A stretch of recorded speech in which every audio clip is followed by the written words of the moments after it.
Assalamualaikum warahmatullahi taala wabarakatuh. Rabbi shrah li sadri wa yassir li amri wahlul 'uqdatam min lisani yafqahu qawli. Amin. Terima kasih saudara pengurusi majlis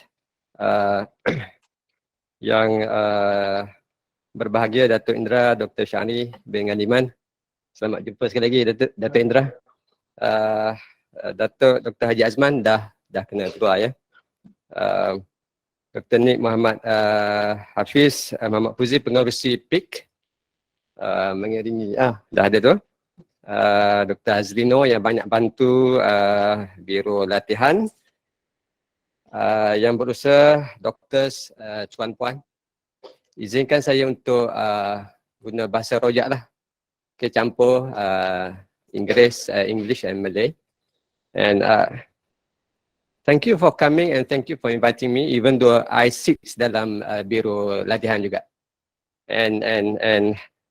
And it is indeed a great privilege to be sitting here talking to you, but definitely an uncomfortable one after two great speakers. So Datuk Indra Syahri dah bercakap, Datuk Azman dah bercakap, and now it's my turn, and indeed it is not comfortable at all. All right. So so between them, lots of years of experience in public health. I tadi on my way I listened to what Datuk Indra Syahri bercakap, and just now Datuk Azman, and I think my plan was to list down some of the key points from both of them. But unfortunately, every points are important, Datuk Indra. So yeah. So I say no point of summarizing this wonderful talks by both of them. So I think it's definitely a great privilege, and of course a great effort by PIK, Dr. Azlino and Dr. Hafiz. Thank you for organizing this, and we hope that we can do more activities in future. And so let's come back to this. Okay, MPH and DRPH program. How prepared are you? Right. So you can call me Kim. And I graduated from USM 1997, and then I completed my Master of Community Medicine in Epidemiology and Statistics, a 4-year program masa tu di USM juga. After 3 years stint sebagai houseman and MO di Pejabat Kesihatan Daerah Kota Tinggi Johor, 2 years, dan I came back and joined USM. And after some years teaching and supervising students, and then I went to UK and I did my PhD. So another 4 years in epidemiology and statistics. So basically, I see myself as a medical epidemiologist, right? Medical epidemiologist. So a past coordinator for the RPH at USM. Currently, I'm the head of department at the Department of Community Medicine. Also associate professor in epidemiology. I'm also a fellow of the American College of Epidemiology and Bendahari untuk Malaysian Association of Epidemiology. A new association, Protem Committee, one of the Protem Committee members. So, and we actually had our second National Epidemiology Conference last week dekat Kuching. So some of my works dekat links, and the slides are also available for you to download at bit.ly/ready4mph. So you can click that and you can download the slides in PDF format. And Dato' Azman has, it's fascinating to listen to Dato' Azman. So I got a very little time to discuss my slides, but tak apa, because I think at 11:45 Dr. Zul akan bercakap lah ya. So my plan was to cover brief history of public health medicine training.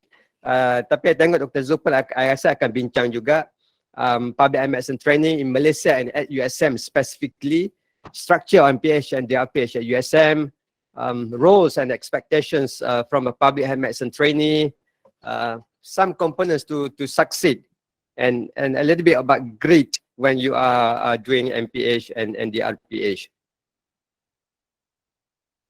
Public health medicine specialty. All right. Actually, it was first established the UK 1847. Masa tu with one guy yang appointed as medical officer of health. Okay, so MLHO lah, MLHO lah. So it was 1847 dekat UK. Tapi at the same time, bila as time goes by, kita kadang-kadang kita jumpa grey area between public health medicine and public health, right? That's one area yang kalau kita bincang dengan Datuk Indra Syahri, Datuk Azman and all the conjoint boards member and all the pakar kesihatan awam is how to differentiate between public health medicine and public health.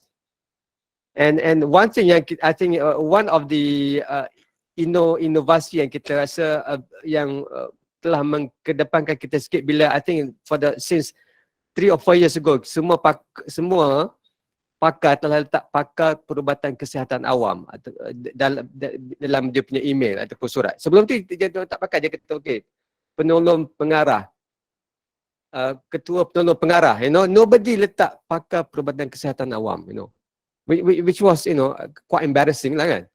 So and after that kita now I think semua orang bila dah ada dalam email ke dalam surat memang akan letak pakar perubatan kesihatan awam. So that's wonderful. But academic and services are still not balanced. Okay, kita kadang-kadang susah nak differentiate, especially kalau kita dalam di university dan service dalam public health. So how we can balance the two, and the core skill also not clear. Adakah kita patut fokus on technique, be very good at analysis, for example, be very good at certain skill, tapi kita tak buat public health practice. So that's also an issue. I think Datuk Azman pun ada mention tadi kan, macam mana kita nak balance between the two, okay, the public health practice and also the technical skills that you have. Tapi I think it's very important that when people see you, people will see you as dia ni ada apa skill yang dia ada, so that people cannot replace you. Kalau kita tengok Dr. Hafiz kan, kita tahu dia skill dia in epidemiology, infectious disease, and kalau dia tak ada, you will have lots of problems to replace him. Katakan tiba-tiba dia MC sebulan 2 bulan, hancur program, okay? Tapi kalau people see you and they see that I can replace him, then I think you have to work harder to convince people that you are irreplaceable. And to do that, banyak kali tadi Datuk Indra Syahri, Datuk Azman sebut pasal skill. You have to have knowledge, but you have to have skill juga. So what skill you have yang orang tak boleh replace you? That's one thing you have to work from now, and it takes time and efforts and commitment. Selepas jadi houseman, I think ada daripada kita punya participants are very junior, right? Mungkin tengah buat houseman sekarang ataupun baru je habis houseman. We have to, or you have to think very, very quickly, what is your career path? Right? The earlier the better. Now we have ramai doctors, even though I think by ratio we still need doctors. Cuma mungkin distribution wise we are not that well distributed yet. Okay, that's why kita rasa banyak doctors. Tapi like specialist, lots dekat ramai dekat Lembah Kelang kan. Tapi dekat Pasir Mas tak ada pun pakar kan. Alright, so that kind of distributions. So next question, is public health medicine a choice for you? Tapi kalau a houseman say yes, I want to do public medicine, I want to do it. Okay, is that answer good enough to convince us or Datuk Azman masa interview nanti to select you? Alright, I would say 100% of people yang datang for interview will say that yes, I want to do public health medicine. But not many, or maybe not all, can convince the panel that is the true answer or the true kata cita-cita yang mereka nak buat kan. Because why? You need motivations and you need goals. And where do you see yourself in 5 years or 10 years time? There's always a popular questions. Where do you see yourself 5 years or 10 years? Kalau you tiba-tiba rasa tak boleh jawab masa tu kan, then we know that you don't know what you want to do, alright? You're not clear what you want to do, right? How prepared are you? So that's bila masa interview we have like 200, 300, 200 over shortlisted candidates. And kita nak maybe 100 candidates, right, per year. So how prepared are you compared to other colleagues? You know, you have to ask yourself also, are you eligible? Because some programs, not all programs are the same. So they have different criteria. And which routes yang you nak ambil? Because to become a public medicine specialist, there are a few routes yang available dekat Malaysia sekarang. Tapi which one? And maybe nanti Dr. Zul akan cerita in more details about this. So in the competition for entry gets more stiff every year. Around 100 intakes per year from MOH alone. Tapi there are other non-MOH candidates. Tapi for MOH around 100 intakes per year with more than 200 shortlisted. Yang berminat ramai lagi, tapi yang shortlisted by MOH dalam 200 plus, you know, candidates. So competitions is stiff. Even ada tiga kali yang interview pun ada, you know, and still couldn't make it for masa the third interview tu. So public health medicine trainings are not homogeneous. They are different. So I will describe briefly some models kan. Because I think some of you, maybe if you mungkin dia kata okay, dia nak buat tempat lain. Ataupun mungkin dia kata dia tak dapat guna the normal route. So dia kata mungkin I kena pergi a different route. Okay. So let's see some of the models available in public health medicine training. From UK, from Ireland, from New Zealand, South Africa, and then we go to Malaysia and USM.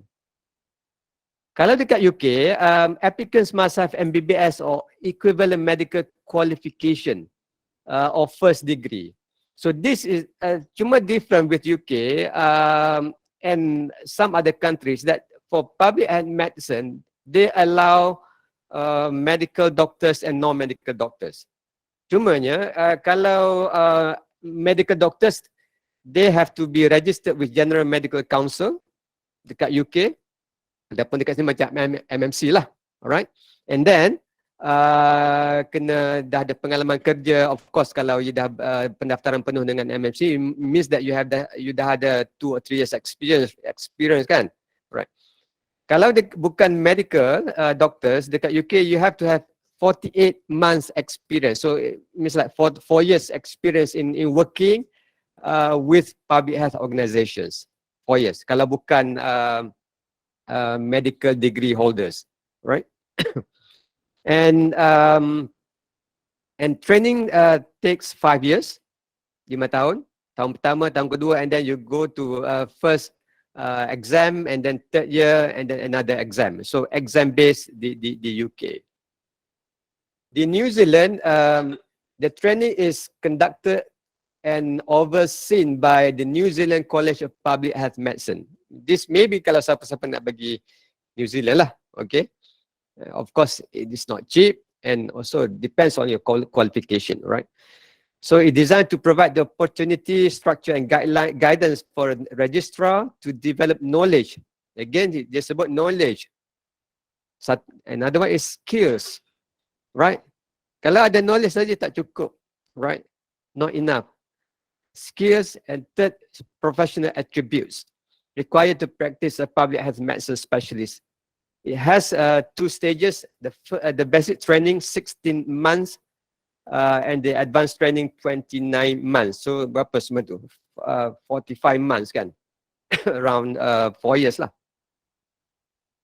And in Ireland, conducted by Faculty of Public Health Medicine, Royal College of Physicians, eligible if one has a certificate of completions of basic specialist training in general internal medicine or pediatrics or obstetric or gynae or histopathology, or other evidence of completions of an equivalent 2-year training program approved by a postgraduate training body, completed at least 2 years of general practice training with Irish College of General Practitioner or specialist registrations, or evidence of exceptional academic achievement of professional public health experience.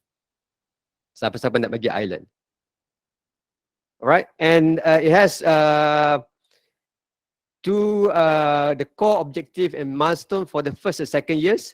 You have to complete your Master of Public Health program if you have not already done it. And bear in mind, Master of Public Health program is not something that you boleh buat kalau you tak ada work experience. It is a professional certificate. It means that no, kalau dia kerja, kalau dia katakan dia buat apa ni, degree engineering, right? And then lepas habis dia engineer kata dia nak buat MPH lah, tak boleh. You have to have work experience dulu in public health. So this is a professional degree.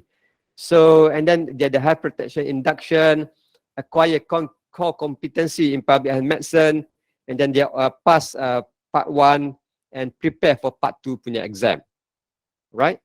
And then the third and final years will be part 2, ada experience in health policy and advocacy experience, and other senior public health experience at regional level, and then ada experience on specialist sites in health intelligence, cancer control, so on and so forth. South Africa lebih kurang macam kita sikit, okay? Where they award this ataupun they conduct the public health medicine training in the Master of Medicine in Public Health Medicine program. I think this one sama dengan kita punya Master Community Medicine ataupun Master Public Health yang 4 years dululah, right? It's 4-year training program. It's for medical doctors wanting to specialize in public health medicine, and then after that they can register as public health medicine specialist with Health Professions Council of South Africa. Right. So I think you have to begin with the end in mind. Kalau siapa baca buku Stephen Covey, right? It's a great book. I like the book very much. Okay. Start. What will be the end in your mind? What are your career ends? So these are some photos that I think you perkenalkan. Dr. Hafiz kata tengah lepak kat CDC. And now I think currently Dr. Syarul Azmi, our graduate, is also at CDC. Dekat bawah Associate Prof Dr. Najib, our DRPH graduate now at university. Tengah buat workshop, I think with Excel, untuk Excel workshop yang kita buat last time with Dr. Suhaili, also our first graduate from the RPH program. And myself with my ex-supervisor, now Associate Professor Dr. Helmi, Deputy Dean dekat Unimas. He did Master of Community Medicine. And Dr. Zulraini, our DRPH graduate now dekat WHO in Philippines. I rasa dah balik kot semalam kot. Right.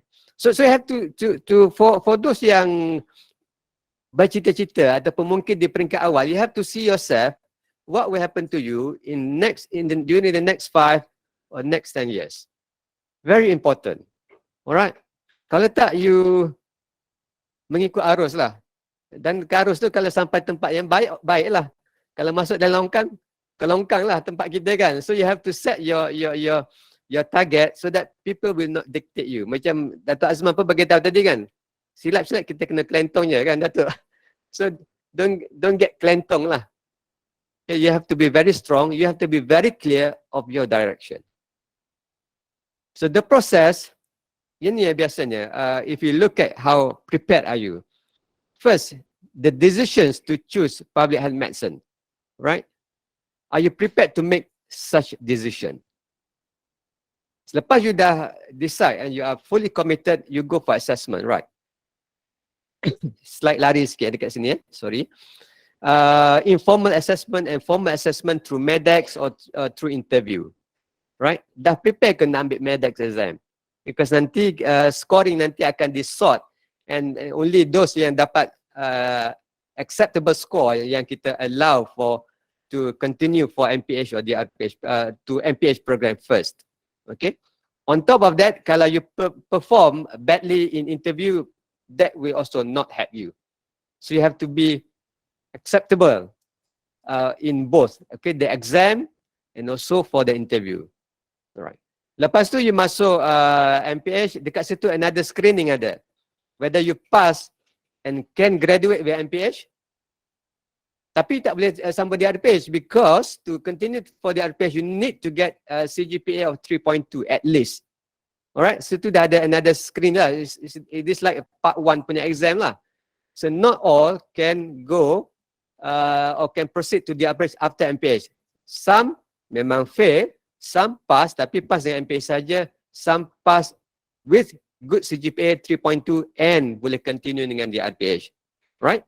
And masa di RPH ada pula coursework and ada pula research, and that's another orang kata filtering process dekat situ. So you see there you have 1, 2, 3, 4 filtering procedures or protocols. Then so which means that not all can graduate with the RPH.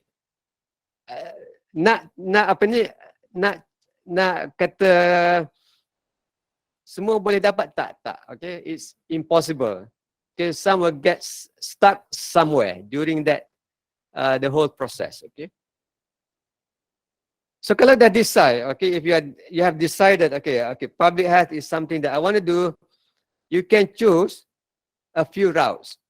First, if you want to choose public university dekat Malaysia, yeah, and then where you can choose USM, UKM, UM, UPM, UNIMAS, UMS, UITM. So there are, I think, a few university akan start offering MPH and the RPH, and then you can do MPH and the RPH, right? But you cannot jump lah. Terus buat the RPH, okay, you kena buat MPH dulu, right? Tak boleh jump. MPH or equivalent. For example, kalau you buat MPH dekat somewhere else, that's another story. You have to be careful, okay? What kind of MPH? Boleh tak you buat M-Science, Public Health? Is it the same as Master Public Health? Not necessarily the same, right? Some kata, okay, saya dapat Master of Science Public Health. Tengok bila dalam dia punya transkrip tak boleh fit dengan core domains of public health yang kita nak our trainee dapat dulu sebelum masuk ke DRPH, which is family health, environmental health, occupational health, epidemiology, statistics, health system management, right? And then tapi misalnya dia kata, okay lah, nak masuk public university is very hard, you know, competition. Pergi 3 kali interview tak lepas lagi kan. Maybe I can do MPH dekat private university. Yep, you can do. Some private university are offering MPH sekarang. But be careful again, you must tengok, because at the end, you fikir the next 5 years, you nak, apa you target you? You nak habis di RPH tapi tak dapat jadi public health medicine specialist? Nak tak macam tu? Ada di RPH tapi tak dapat jadi public health medicine specialist. Mungkin tak nak kan? Okay, again you have to look at the NSR, National Specialist Registry, apa qualification untuk layak dapat jadi pakar perubatan kesihatan awam. Which dalam salah satu syaratnya kena recognize MPH and DRPH. Right, kalau you dah ada DRPH tapi tiba-tiba MPH you tak mematuhi syarat NSR, mungkin you dapat DRPH tapi tak dapat jadi pakar perubatan kesihatan awam. It has happened, it's still happening. Dr. Zul pun pening kepala. Alright, Dr. Zul mungkin akan cerita lepas ni. But yes, there are private university yang offer MPH sekarang ni. And yeah, another route is through PhD. Right, you buat master and then you buat PhD, then you boleh register later. Tapi our preferred choice is through MPH and the RPH 1+3 program. That is our preferred choice. Use calon yang buat itu lepas graduate, after gazettement, no problem to become a public health medicine specialist. Right? Again, final words ataupun final decision must come from Dato' Indra Syahri and the team lah. Okay. So again, different criteria and eligibility based on whether you are MOH ataupun bukan MOH. Ada daripada military, ada daripada university. Alright. Kalau daripada non-MOH candidates, whether they are local or overseas candidates. Right. And think about dekat mana you nak dapatkan training tersebut, sama ada dekat public university ataupun private university local or private university overseas. Program 1+3, MPH plus DRPH, ataupun MPH tempat lain, DRPH tempat lain, ataupun PhD. Right? Ada satu case yang dia habis MPH, tapi dia tak dapat 3.2 kan? So he might be, he or she may want to join PhD. Tapi again, think about it, alright? Think about it, alright? The PhD is a different, training path altogether. So we look at your qualification first of all. Kan? You qualify tak based so we look at whether you are eligible, whether you still got contract or not with your employee, your experience will be considered. That will be the most basic one. You qualify ke tak untuk masuk di MPH or the RPH program. Do you have the technical skills? Technical knowledge and clinical expertise. This is when we always find problems kalau calon-calon daripada hospital yang tak ada langsung pengalaman dengan public health, alright? And they want to do it. They want to do it. Sometimes they really want to do it, tapi they don't know what they are trying to embarking on. Okay? Satu lagi dia kata mungkin dia tak boleh pergi mana-mana dah. Stuck in limbo kan. Terpening tak pergi lalas dia kata buat public health lah kot. Right? Academic and research skill, your personal skill, communication skill. You see, I think you saw how Dr. Azman communicate. You saw how that Dr. Indra Shari communicate, and you'll be amazed at how they are very good communicator, right? You are the same. Of course, you can't do this, you won't be as good as them masa awal-awal lah kan, betul lah kan? Takkan masa lahir tu boleh terus berlari kan? Merangkak dulu kan, 2-3 kali, bukan 2-3 kali, 20-30 kali jatuh baru boleh jalan sikit-sikit. But at least you have got to have good communication skill. Tapi again, bila you datang for assessment, interview, for example, you need to compete with your colleagues, right? Kalau you are good, but your colleagues are better, then your colleague lah yang akan masuk kan? So again, it's a competition. Conceptual skill and problem solving. We want to see how you solve problems. Again, Dato' Azman mentioned tadi kan, Dato' Indra Syari, bukan, it's not a yes man. Yes boss, yes boss, yes boss. He agreed to disagree. At the same time, we always tell our students that you have to be able to communicate and to argue your case. Not just simply say, okay, buy doctor. No, buy is not good enough. We want to see how you think, what your recommendations, what are the offer that you can give to us, and how can you improve things, right? Managing others and team, organization, planning, professional integrity. You must be honest, you must be ethical, respectful, you must adhere confidentiality, your character must be very, very strong. And also commitment to specialty and career goal. Okay, now kita tengok dekat USM, apa kita punya offering for MPH and DRPH training. Kita first start dengan Master of Community Medicine, the 4-year program. I was in the program. The program run from 2000 lebih kurang lah, daripada tahun 2000 sampai 2009. Then I think maybe earlier, I think 1998, I think. And then after that kita start dengan Master of Public Health from 2010, and then Doctor of Public Health daripada 2010. And now we have produced more than 55 public health medicine graduates. I tak sebut public medicine specialist lagi, because ada a few yang masih lagi tengah buat gazettement sekarang. Okay, but we have produced more than 55 public health medicine graduates.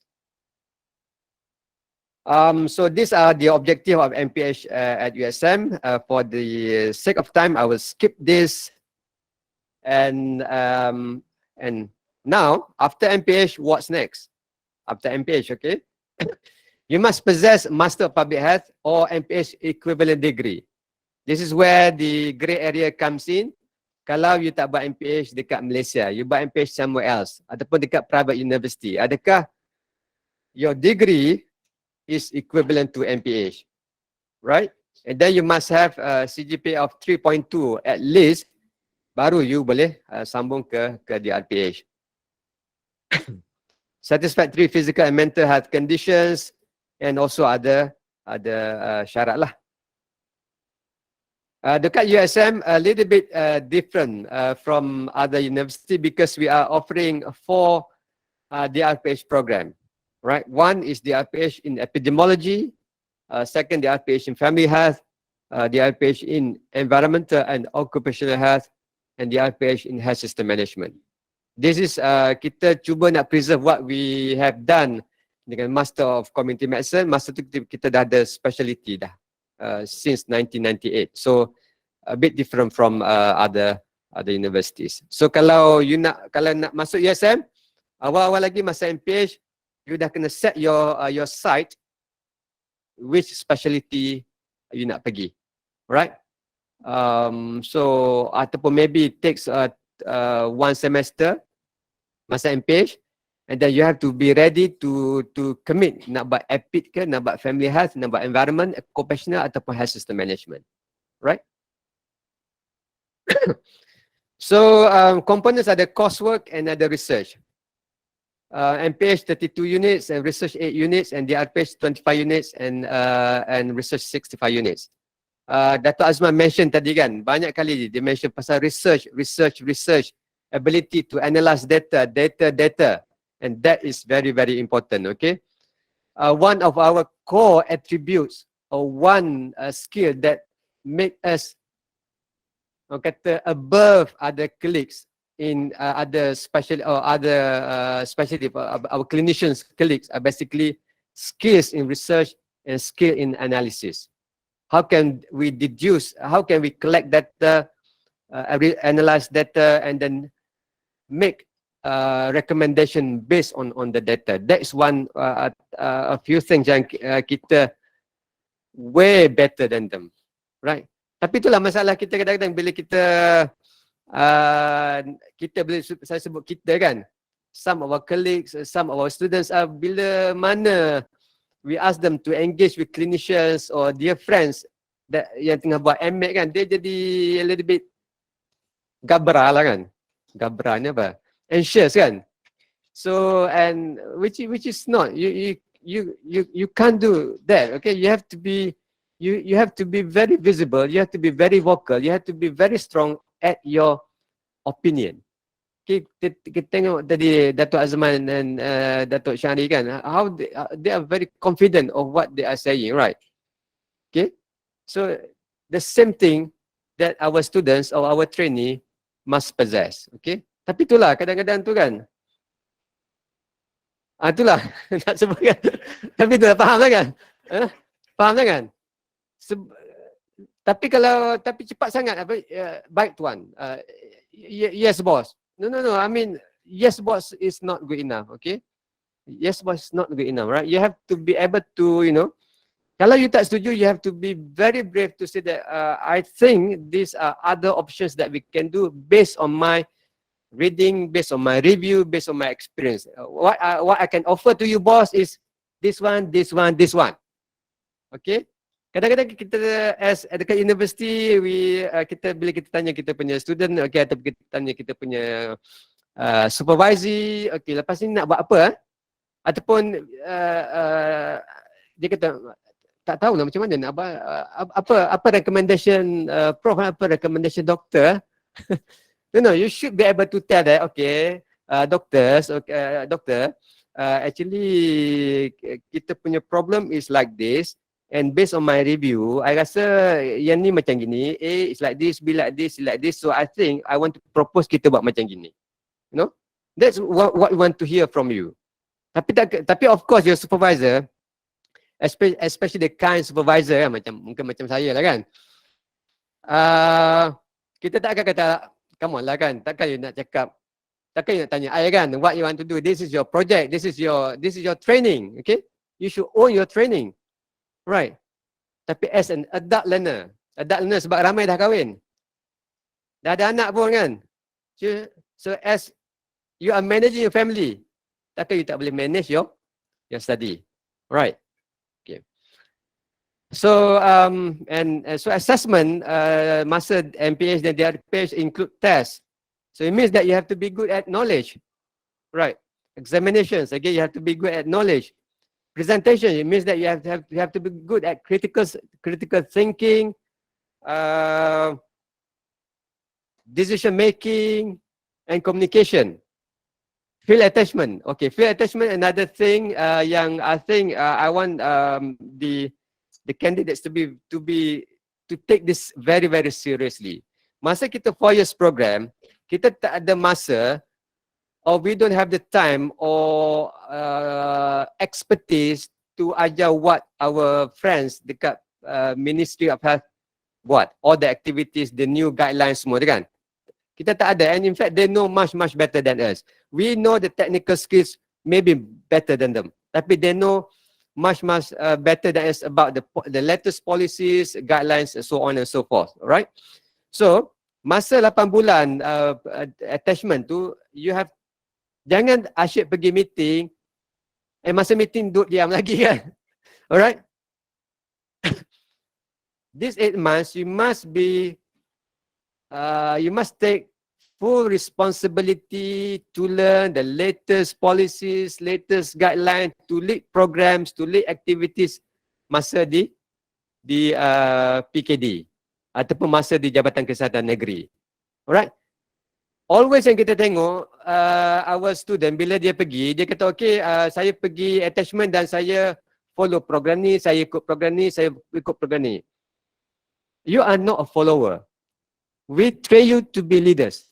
And we want you to lead programs masa di PKD, masa di JKN, masa that 8 months punya sting tu. Tapi banyak yang kita tengok, saya follow this one, saya follow ni, program ni buat ni. So what are your contributions? What are your leadership? Where is your leadership? That's what we want to see. And research, also you need to be very good of writing and viva, and meaning that you can write research and you can defend your idea. These are the timetable of Master Public Health. So for those who are coming to our program early next month, you can see, every day, Sunday, Monday, Tuesday, Wednesday, Thursday. Datuk Azman tadi pun sebut kan, ada yang buat locum. Same problems, okay? We have seen some people, kita pergi klinik, or other people pergi klinik, this is our MP student. Alright. And some nak balik kampung lah, some missing daripada kelas. No, you see that? These are the, full, 1, 2, 3, Ahad sampai Khamis, full. Tak campur malam lagi, malam tu bukan free. Malam you have to prepare for assignments. You have to prepare for reading, so on and so forth. Kalau you cakap alamak banyaknya, itulah kenapa you pilih public health kan. So you have decided, so you have to commit yourself, right? And this is for the RPH. Again, every day ada activities, ada classes, ada assignment, ada discussions. And dekat putih-putih tu bukan masa untuk rehat ataupun balik rehat tidur kat mana-mana kan. No. That's supposed to be filled with your own self-directed learning. Alright. Tapi ramai juga yang hilang masa tu, okay? Right. So if you saw that MPH, DRPH punya timetable, now you can see these patterns, right? So are you up to those challenges? Time sensitive. You must observe the time, the deadlines. Are you commitment driven? Are you willing tak nak attend 100%? Are you willing to do good assignments? Buat assignment boleh, but good assignments, can you do that? Right? Physical strenuous. Letih tau. Kadang-kadang my class I stretch through lunch kan. Boleh tanya Azmi kan. Through lunch, pergi masuk kelas mungkin pukul 10 sampai pukul 2 kan. Alright? I memang bila I cakap statistik, I tak makan tak apa kan, tak minum tak apa kan. So, physically strenuous, committing when to eat, when to drink kan. Mentally crippling, sakit otak tau. It's not easy, it's like really mentally draining, stress, what to focus, masuk kelas, lepas tu alamak nak exam dah, tak baca lagi kan. emotionally exhaustive. Can you cope? Kadang-kadang ada isu family. You know, mungkin anak tak sihat, mungkin isteri tak sihat, maybe suami tak sihat, maybe kita pun tak sihat. So you know, so that those can cause, you know, some emotional turbulence. Are you up to all these challenges? Alright. Oh, tak nampak slide saya kat sini. So I'll skip this two. So this I think some because it's 11:54, I nak bagi Dr. Zul untuk cakap banyak. So what are the quality, the components for success? I think based on what I've seen since I joined academic in 2000, 22 years kan, 22 years. Quality communications, very very important. That's the most basic thing that you have to have. Bila people listen to you, do they buy your idea ke tak? Ataupun dia kata mengarut dengan tak boleh pakai punya idea kan. Quality communication is very important. And your communication with your supervisors is very important. With your lecturers is very important. And also with your colleagues. Right?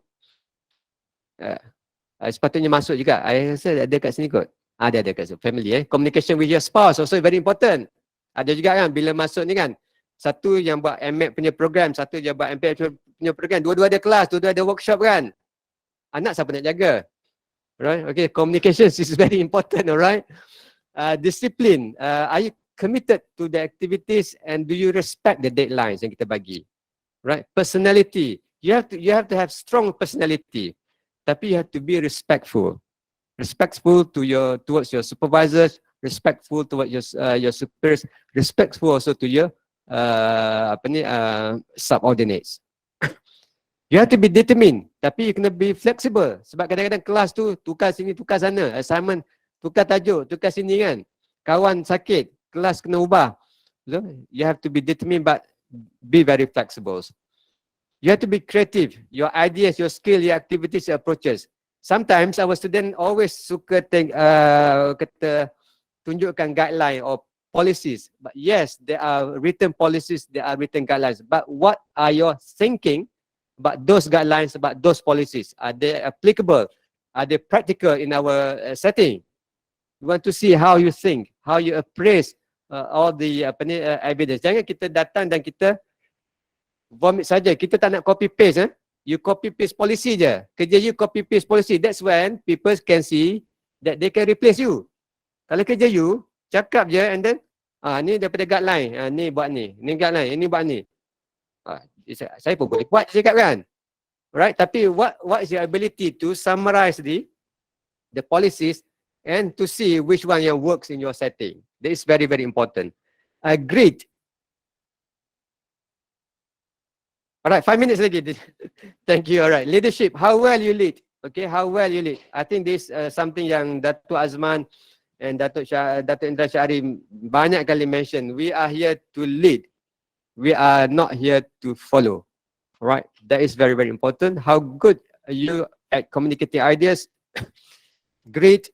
And support from department. So I think as head department, I also must provide good support for the trainee. Kalau fail ataupun tak boleh proceed, ataupun ada problems, I tak boleh blame 100% on the trainee punya ni kan. I must look at the department juga, apa yang kami boleh improve lagi. Family support is also very very important, okay? Friends, and also skill. Again, I'll letak kat situ. If people see you, or how you want people see you kan? Kalau Hafiz nanti kata, okay, kalau people tengok I, apa skill yang dia nampak dekat muka I ni? Okay, dia tengok muka I ni nampak apa kan? Kim ni nampak statistik, ya buat data je ni. Tak ada dia memang problem kan? Hafiz, dia boleh buat epidemiologi, tak ada dia memang problem. Kalau you have to decide apa nanti people tengok muka you and dia nampak apa dia. Alright? Okay, kali nampak you hilang saja, that's another problem, okay? How to make you irreplaceable? Right.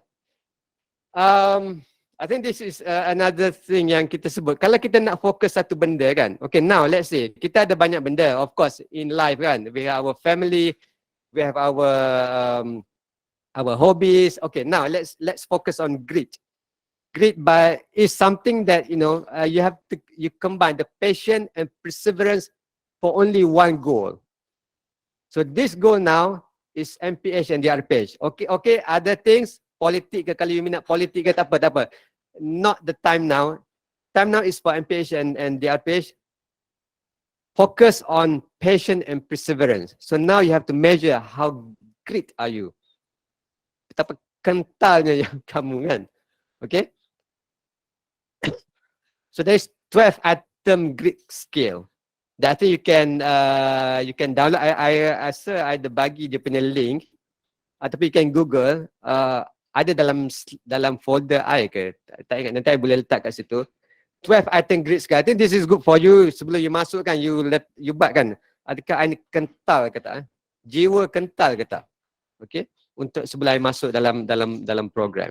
So in summary, I think number one, you have to be very clear on your career goal. You have to be crystal clear. Crystal clear. Is public medicine specialty a career goal for you? Kalau you belum masuk lagi lah. Ataupun kalau you dah masuk tapi still tak sure. You must study and choose the path that most likely help you to achieve your goal in public health medicine. Kalau you betul-betul nak buat. You kena cari yang betul. Okay. The more you equip dengan skills and knowledge, not just knowledge, skill also before you masuk MPH, the better. The lesser the baggage, also the better lah. Kalau you ada banyak problem kan, you bawa nak masuk MPH, lagi banyak problem tu lagi masalah. Okay, yang masalahnya you boleh selesaikan cepat-cepat. For example, masalah you and your spouse duduk jauh-jauh. Macam mana you nak settle? Kalau you boleh settle cepat-cepat, very good. You kena buat pre-nuptial agreement kan? Nuptial agreement kan? Tak sign, okay? Husband saya kat sini, wife saya kat sini. Okay, kalau semasa assignment saya tak boleh dikacau ganggu. For example, do you have to do that? Alright, think about it. To succeed as a quality public health medicine graduate, kita tak nak someone yang graduate tapi mediocre. We want quality PHM graduate. You need more than knowledge, okay, and skill. You must be able to lead, communicate effectively.